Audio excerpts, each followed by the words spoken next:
it. And Kiefer Sutherland is here in the studio with us. Good afternoon to you, Kiefer. Tell us about Touch. What is it all about? Well, it was created by a writer by the name of Tim Kring, who created Heroes, and it is based on a Chinese fable called the Red Thread. And the red thread is for all of the people that are supposed to come in contact with each other over the course of a lifetime. They are loosely connected by a red thread around the ankle. And this thread can stretch and it can bend, but it cannot break. And somehow in our society we have broken it.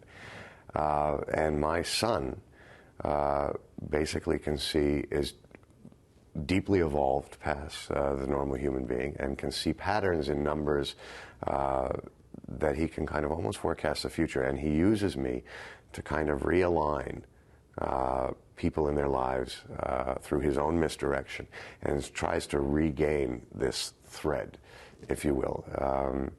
And so the center of the story is this relationship between a father and his special needs son who has been misdiagnosed with severe autism. And just whatever is happening in their life has a ripple effect. Almost if you throw a rock into a pond, the ripples get larger and larger as they make their way to the bank. Has it made you more aware of the connectivity in your own life? Yeah, in a frightening way. I mean, at some point I got, should I get on this elevator or should I not get on this elevator? Yeah. Maybe if I got the next elevator, something better would happen. And I became hyperly aware of it. I think on some level you have to let it go and just kind of get on with your life. But there was something very empowering about the script for me, to believe that everything that we do actually matters and that there is a consequence for it. Made me somehow feel more important. Is that what attracted you to the role? Because it's a very different role to the Jack Bauer role that most people are going to recognize you from. It's what attracted me to the overall idea. Ultimately, what attracted me to the role was the dynamic between this father and his son, and his effort to communicate with his son. His son cannot speak. His son cannot be touched.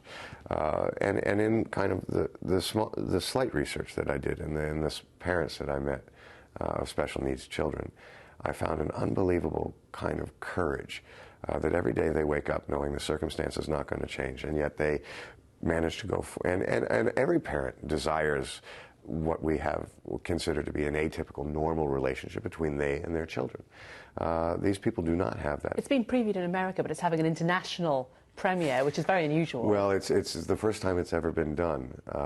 So what I find so exciting about that is that because it will air around the world, I think everywhere but Asia, which will be a few months later, that someone in Africa will be able to have a conversation with someone in Belgium if they're watching the show, and they'll be able to talk about what they like about it, or where they wish it would go in a different direction. And I think that's a really, really exciting possibility. It fits with the whole theme of the connectivity, doesn't it? Yeah. And we've got this amazing image of this phone hopping as this mobile phone goes around and gets picked up, and those huge images that appear on the screen of all these different people who have come into contact with this phone. Mm-hmm. It's a real symbol, really, of that central theme. Well, and again, it's the interconnectivity.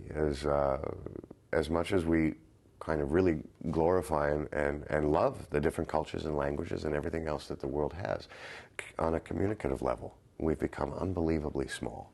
And so that it is very feasible that whatever anybody is doing at any given point in their life will have a trickle-down effect around the world. How hard was it to pick a role to follow 24? Because that was hugely influential. You spent 8 years as Jack Bauer. Mm-hmm. How do you move on from that?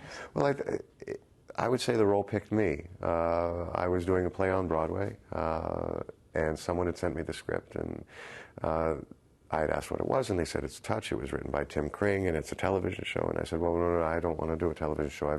Just did 24 for the last 10 years, and there were a couple other things I wanted to do. And they said, well, Peter Chernin is producing it, who was the head of 20th Century Fox when we started 24. And out of respect to both of those men, I thought, okay, well, I'll read it. It was around page 32 that I went, oh no. It was just that good.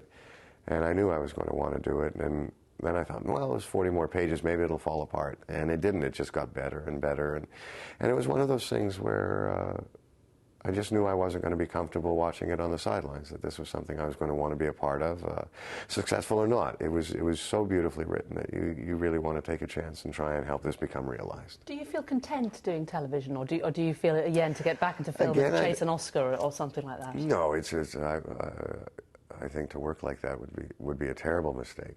I don't even think of the difference in the mediums. I think television is interesting, and certainly my experience with 24 was that you can really get involved with a character over that long a period of time. And if you take a look at Jack Bauer in season 1 and Jack Bauer in season 8, they're very different men. The character changes and evolves, but on much smaller levels than you would maybe from film to film.